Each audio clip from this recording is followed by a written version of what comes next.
Los fracasos en taquilla son comunes en Hollywood, pero hay solo unos cuantos que podrían ser calificados como los peores fracasos en taquilla de toda la historia.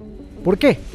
Descubre aquí por qué estos son los peores fracasos en taquilla de la historia de Hollywood y por qué chocaron tan estrepitosamente. Dark Phoenix. Ok, empezamos con Dark Phoenix, la entrega de los X-Men que cerró la puerta a una de las franquicias más lucrativas antes de la era de Disney y Marvel.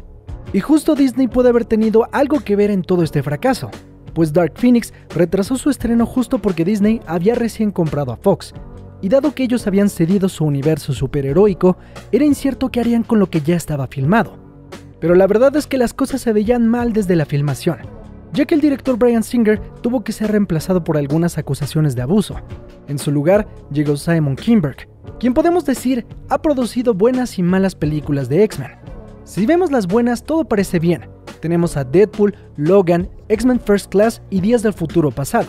Pero en las malas tenemos X-Men Last Stand, The New Mutants, y fuera de los X-Men también produjo la pésima cinta de Fantastic Four de 2015.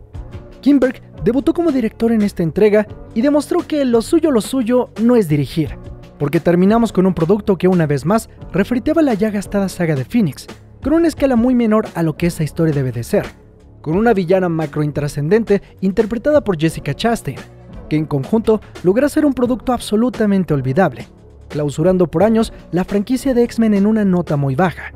Con un costo de producción de $200 millones y recaudando 250 millones, la película se estima pudo perder entre 85 y 144 millones de dólares.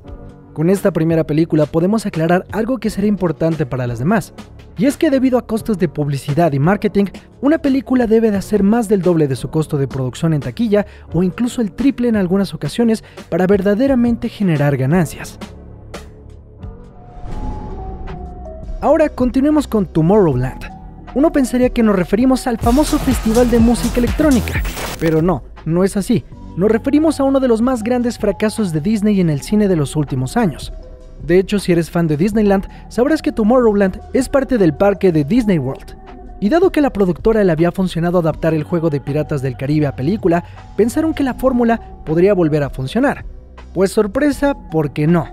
La historia nos presenta a Cassie, una brillante adolescente que descubre la existencia de Tomorrowland, una metrópolis futurista llena de tecnología y avances científicos. Casey se embarca en una misión para detener los secretos de esta ciudad llamada Tomorrowland, la cual está escondida entre el tiempo y el espacio. Brad Bird fue el encargado de llevar esta historia de ciencia ficción a la pantalla grande, y tras haber dirigido joyas como Los Increíbles, El Gigante de Hierro o Ratatouille, todo pintaba para que esta película fuera icónica. Pero quizá lo suyo es la animación y no tanto el live action. Para empezar, los trailers parecían no captar la atención de la audiencia, y a pesar de presentar una premisa interesante y proponer escenarios visualmente increíbles, sin mencionar la participación de George Clooney y Hugh Laurie en la cinta, ni el Dr. House ni Batman pudieron ser suficientes para que la gente pagara un boleto para ver esta historia en la pantalla grande. Por esto, Tomorrowland fue uno de los mayores fracasos de 2015, demostrando que a pesar de tener a una compañía tan grande como Disney detrás, esto no es garantía de éxito, ya que a pesar de sobrepasar su presupuesto inicial, eso no fue suficiente para cubrir el costo total de la película, llegando a perder alrededor de $120 millones. Aunque como veremos en la lista, Disney ha probado más de una vez el fracaso en taquilla. 13 Warrior. Sin duda alguna de las figuras más sobresalientes a finales de los 90 e inicios de los 2000 fue Antonio Banderas, nuestro querido gato con botas. Y es que antes película de Banderas que salía, película que tenía interés del público especialmente español y latino. Y si a este proyecto le sumamos el director de Duro de Matar y Depredador John McTiernan, y un guión basado en la novela Easters of the Dead de Michael Crichton, mismo autor de la novela que inspiró a Jurassic Park, 13 Warrior tenía toda la pinta para ser el éxito del año, pero nada más lejos de la realidad. Por si se lo preguntan de qué va la historia, la película transcurre en el siglo X, y nuestro protagonista llamado Ahmed es expulsado de sus tierras por cortejar a una mujer. ¿Qué esperaban? Son los 90 y es Antonio Banderas. Posteriormente Ahmed llega a un poblado de vikingos en donde existía una profecía sobre un extranjero que les ayudaría a derrotar a los salvajes guerreros que terrorizan sus tierras. Formando un grupo de 13 guerreros, estos tienen la misión de terminar con el mal que los acecha. La cinta tuvo un duro recibimiento por parte de la crítica, y la historia no logró captar la atención del público. Para hacer la película gastaron alrededor de 85 millones de dólares, pero la carencia de coherencia en la narrativa y pobres actuaciones del reparto fueron factores que llevaron al fracaso a la cinta, la cual tuvo pérdidas cercanas a los 100 millones de dólares. Esta película es un claro ejemplo de que no existe una fórmula ganadora para tener un éxito asegurado. Para fortuna de todos, la carrera de Antonio Banderas sobrevivió.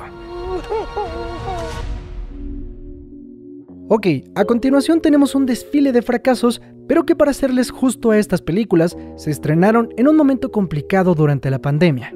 Los estudios, tratando de no estancarse, terminaron lanzando estas películas a su suerte, pero la suerte fue que muy pocas personas vieron estas películas. Para empezar, tenemos The Suicide Squad, no confundirse con la de Jared Leto, que uno pensaría que es el fracaso en taquilla, pero no, de hecho, a esa película le fue bien. Hablamos de la cinta dirigida por James Gunn, que tuvo un presupuesto de 185 millones de dólares, pero tuvo una pérdida de alrededor de 120 millones de dólares. Esto a pesar de tener una calidad bastante buena, y de hecho esta película terminó dándole el puesto a James Gunn como directivo en DC. Luego tenemos Onward, que se lanzó unos días antes que azotara la debacle. Esta película venía con la idea de que Pixar no lanzaría más secuelas, pero el cierre de cines terminó tirando todo el plan. Finalmente, a pesar de los intentos de Disney, la película logró recaudar 141 millones de dólares, quedando detrás de su presupuesto de 175 millones de dólares, generando pérdidas cercanas a los 130 millones. Hablando de un proyecto que se estrenó en el peor momento, tenemos Matrix Resurrections, que en teoría para los fans sonaba bien. El cast original regresaba con todo y God Keanu Reeves. También regresaba Lana Wachowski, una de las directoras de la trilogía original. Sinceramente no creo que incluso fuera de la pandemia a esta película le hubiera ido excelente, pues es una película, por decirlo menos, decepcionante. Pero con la situación mundial le fue peor, recaudando 156 millones de dólares, reflejando pérdidas de 133 millones de dólares. Más adelante tenemos la película que solo a Mr. X le gustó y que aparentemente solo él fue a ver al cine. Hablamos de Wonder Woman 1984. Película que solo logró recaudar 166 millones de dólares, generando pérdidas para Warner de aproximadamente 136 millones, siendo esta la primera de una racha de fracasos para el DCEU, que culminarían en el reinicio de este universo. Por último tenemos a Mulan, la adaptación live action de la famosa animación que sinceramente tampoco es muy buena, pero quizá en otro momento le hubiera ido un poquito mejor, porque con un presupuesto de 200 millones de dólares no llegó a recaudar ni siquiera la mitad de eso, por lo que tuvo pérdidas de más de 140 millones. Como dije, todas estas películas quise ponerlas aparte porque realmente no sabemos cómo les hubiera ido en otras condiciones, pero sin lugar a dudas fueron fracasos terribles para los estudios. Ahora, siguiendo con fracasos más estándares, por decirles de alguna manera, tenemos Final Fantasy: The Spirits Within. Aunque hoy en día las adaptaciones de videojuegos son más populares, a inicios de los 2000 la mayoría eran un fiasco, además de un fracaso. Tras el éxito de Final Fantasy VII, el cual había consolidado la marca en Occidente, Squaresoft vio la oportunidad de llevar sus historias al cine. Y así en el lejano 2001, Final Fantasy intentó adaptar parte de sus historias con Final Fantasy: The Spirits Within. Esta sería producida por Square Pictures, compañía desarrollada del juego y que estaría bajo la dirección del mismo Hironobu Sakaguchi, creador de la mítica saga. Pero nada de esto fue prueba de éxito. Los planes para la película eran demasiado ambiciosos, buscando ofrecer una animación fotorrealista que hiciera a la gente dudar si lo que veía era real o no, además de querer crear a la primera actriz generada por computadora, con la intención de que apareciera en múltiples películas y campañas publicitarias, cosa que en su momento fue algo muy innovador y que incluso llegó a oídos de los hollywoodenses. Pero las limitaciones tecnológicas de la época hicieron difícil conseguir el objetivo. Y si tú has visto la película, no me dejarás mentir. Para su momento se veía muy perra, pero la verdad está de hueva. Los personajes en CGI se sentían bastante planos, y la historia queda lejos de llegar a ser icónica en comparación a los videojuegos. Además, el CGI hoy en día no ha envejecido muy bien, a pesar de que era innovador en su momento. El arriesgue parecía prometedor, pero la película tuvo pérdidas de 120 millones de dólares. Pero por la inflación, podríamos estar hablando de 150 millones. Esto provocó la bancarrota de Square Pictures, y por ende la posterior fusión con Enix, dando lugar a la compañía Square Enix. Las aventuras de Pluto Nash. A continuación nos transportaremos a inicios de los 2000, una época en la que Eddie Murphy se encontraba en el apogeo de su carrera, protagonizando clásicos como Dr. Dolittle o El Profesor Chiflado. Sin duda, si de comedia hablábamos, Eddie era el hombre predilecto de Hollywood, motivo por el cual Eddie fue casteado para Las aventuras de Pluto Nash, una película de comedia y ciencia ficción que con un presupuesto de $100 millones, uno se pregunta en qué se gastaron todo el dinero, porque los efectos especiales eran muy malos, incluso para la época, y la historia no se queda atrás. En resumen, Pluto Nash es un contrabandista retirado que ahora dirige un club nocturno en la luna. La gran mafia lunar quiere comprar el negocio, pero este se niega a venderlo, por lo cual la mafia lo destruye. Pluto se embarca en una búsqueda por saber quién es el culpable de ello, solo para descubrir que fue Rex Crater. Y se preguntarán, ¿quién es Rex Crater? Pues nada más que el mismísimo Eddie Murphy, un clásico de los 90s. Como pueden ver, esta es una historia espacial de mafiosos tan rara, pero no del rara cool, sino del raro olvidable que seguramente nunca en tu vida habías escuchado.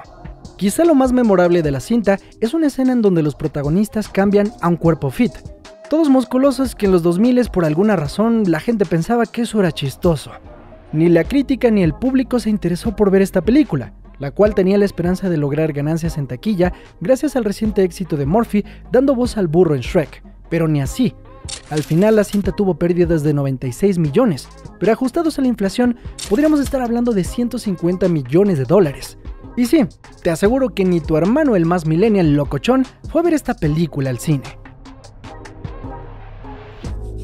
Battleship. Y bueno, ya vimos que adaptar juegos mecánicos o videojuegos no siempre da frutos. Pues imagínense ustedes que Hollywood quiso adaptar ahora un juego de mesa. Battleship es el popular juego en el que debes hundir los barquitos de tu oponente a través de coordenadas. Pues sí, así como lo oyes, por más ridículo que suene, esta cinta se inspira en ese juego de mesa. El cast tenía muchas estrellas como Liam Neeson, Alexander Skarsgård y la mismísima Rihanna. ¿Pero qué impediría que esta ridícula adaptación triunfara?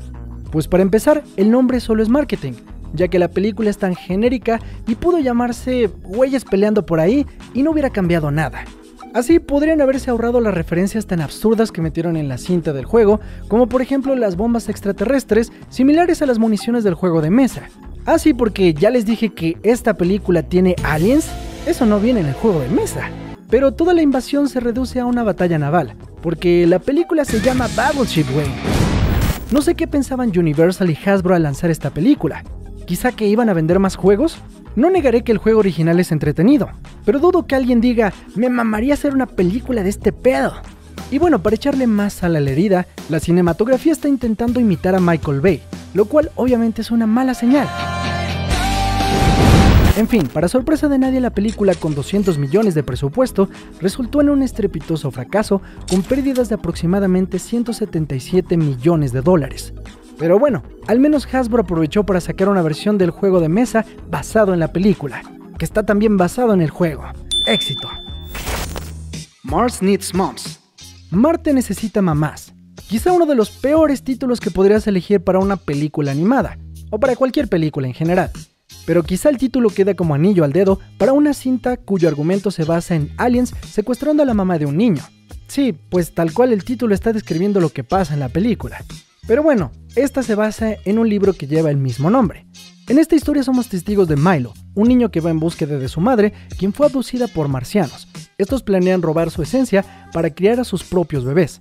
Así que Milo, con ayuda de Kai, una marciana rebelde, comienzan una misión para rescatar a su madre. La historia no solo fue un factor importante para que esta película pasara desapercibida en cines, también tuvo que ver la técnica de animación.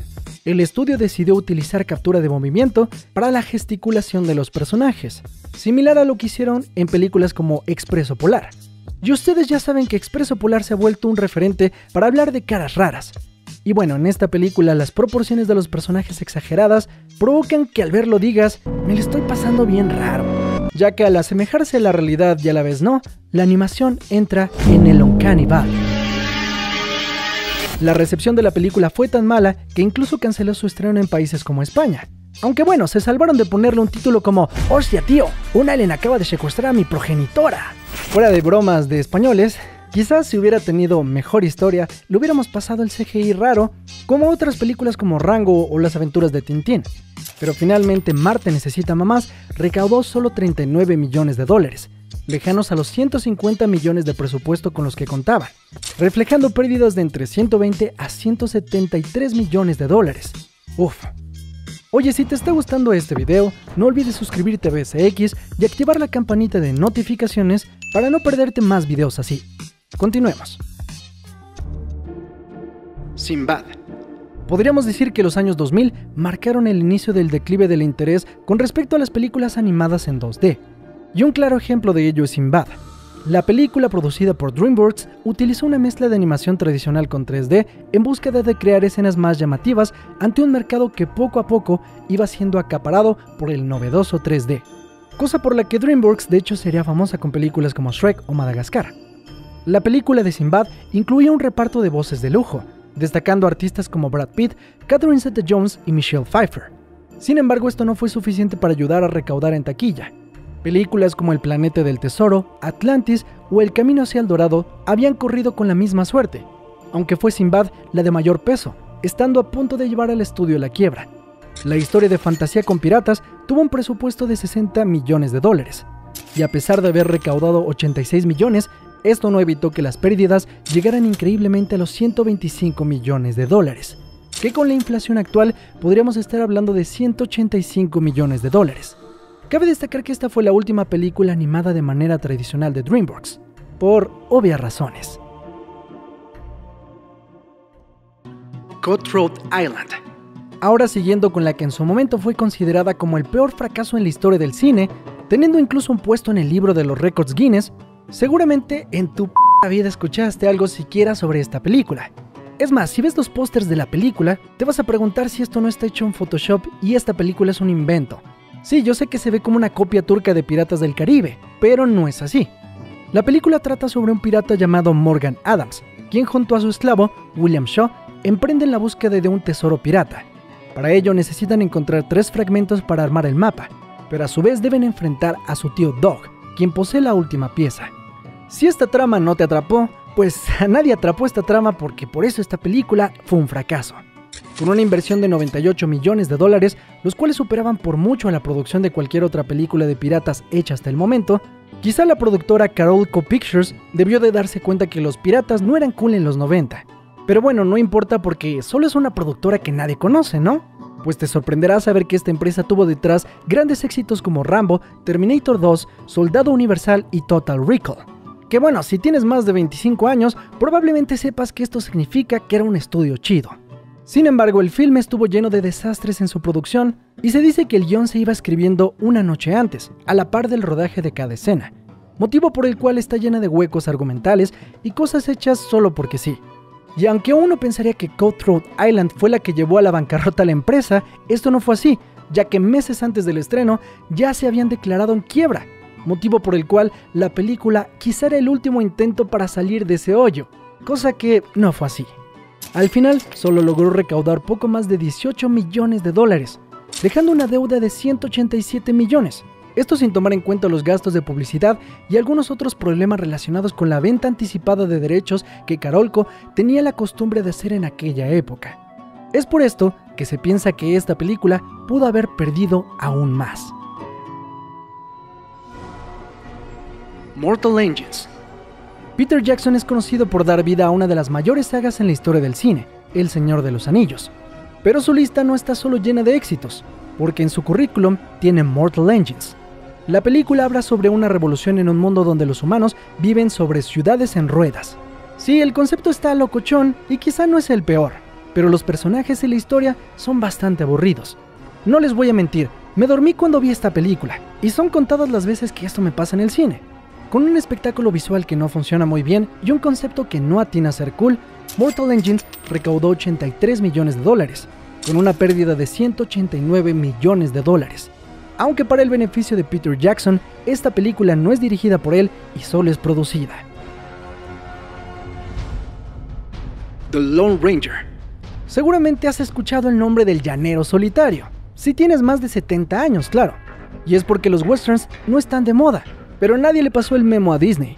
El estudio buscaba cosechar una franquicia a la altura de Piratas del Caribe. Es por eso que añadió a la fórmula a Johnny Depp, quien venía de una lista de interpretaciones bastante icónicas y excéntricas como Jack Sparrow o El Sombrerero Loco. En esta ocasión interpretó a Toro, un nativo americano acompañante del llanero solitario. La elección de Depp probó ser mala, ya que él no tiene descendencia nativoamericana. Además, la gente estaba aburrida de las caracterizaciones de Depp, donde este no podía simplemente actuar sin ponerse cosas en la cara.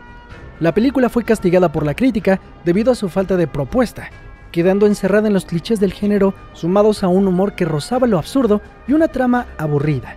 Quizá en los 50 esta película hubiera funcionado, pero en pleno 2013 quedó claro que no era algo que la gente quisiera ver, lo cual hizo que la película perdiera entre 186 y 221 millones de dólares.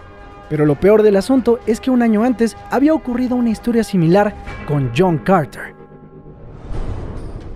John es quizá uno de los nombres más comunes que existen, junto con Mohamed, McLovin o José, según Google, claro. Y esto solo me hace cuestionarme por qué ponerle un nombre tan pinche común a una película que de por sí no tiene personalidad. Bueno, pues la cuestión es que John Carter era un héroe de antaño de las novelas y revistas de pulp de inicios del siglo XX, creado por Edgar Rice Burroughs, quien también creó a Tarzán.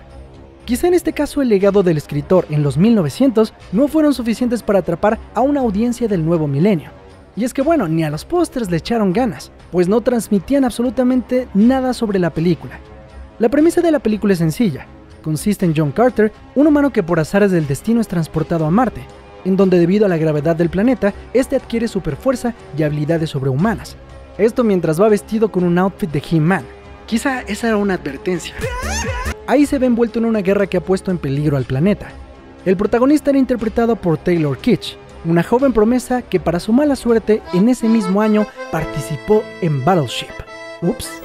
Quizá la película de lo que más peca es de aburrida, y la manera en que hicieron el marketing no logró atraer a nadie a salas de cine, haciendo este el mayor fracaso en la historia de Disney, ya que la película costó 275 millones de dólares, siendo una de las películas más caras de la compañía incluso hasta el día de hoy. Tras ser vapuleada por la crítica y la audiencia, la cinta recaudó 284 millones de dólares, cantidad que fue insuficiente ante los costos totales de esta. Se estima que John Carter generó pérdidas de entre 133 y 236 millones de dólares. No queda más que decir, ¡ouch! Ahora, como un bonus, tenemos a The Flash. Así es, esta película aún está en cines, pero como va la cosa, este fracaso planea estar muy cerca de los puestos más altos en esta lista. Con un presupuesto de casi 200 millones de dólares y una campaña publicitaria de 150 millones, The Flash se estrelló estrepitosamente en cines. Actualmente lleva 220 millones de dólares en taquilla. Quizá logre llegar a los 250-270 millones en total, pero este sería el fracaso más grande que ha vivido el estudio, costándole a Warner una pérdida de 200 millones de dólares. A pesar de la inclusión de Michael Keaton como Batman y una nueva Supergirl, el CGI con bebés flotando alejó a muchos de las salas de cine. Esto junto con una fatiga sobre el tema de los superhéroes, dejando a Flash muy mal posicionado en las expectativas que se tenían sobre esta cinta. Y bien, ahí lo tienen. Estos han sido los fracasos más estrepitosos que Hollywood ha visto en su historia. ¿Qué película de aquí crees que no merecía perder tan feo? O al contrario, ¿cuál crees que no perdió lo suficiente? Ponlo abajo en los comentarios y suscríbete a BSX si te agradó el video. Yo soy Mr. X, nos vemos en la próxima.